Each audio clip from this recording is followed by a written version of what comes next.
শুভেন্দু অধিকারীর আত্মসহায়ক চন্দ্রনাথ রথ খুনে ফের ধরপাকড়, ফের ভিন রাজ্যে ধরপাকড় সিবিআই এর। উত্তরপ্রদেশের লখনৌ থেকে আরো একজন গ্রেফতার।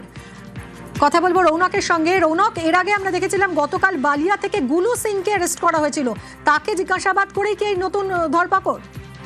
দেখো, একেবারে এই গুলু সিংকে জিজ্ঞাসাবাদ করে উঠে আসে বিকাশের নাম এবং লখনৌয়ের অশোক মার্গের একটি হোটেল থেকে বিকাশ মিশ্রকে গ্রেফতার করলো সিবিআই।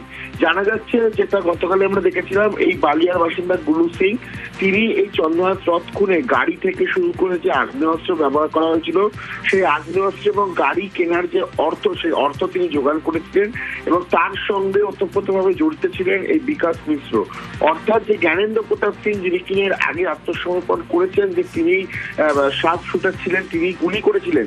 এই জ্ঞানেন্দ্র প্রতাপ সিং এর ক্লোজ অ্যাসোসিয়েট ছিল এই গুলু সিং এবং বিকাশ মিশ্র। এরা অর্থনৈতিকভাবে অস্ত্র যোগান দিয়ে এই খুনের সঙ্গে জড়িত ছিল বলে এমনটাই কেন্দ্রীয় তদন্তকারী সংস্থা মনে করছে এবং দুজনকে গ্রেফতার করে জিজ্ঞাসাবাদ করতে চাইছে সিবিআই এবং এর পেছনে আরো বেশ কয়েকজন যুক্ত হয়েছে বলেই মনে করা হচ্ছে। ধন্যবাদ রৌনক।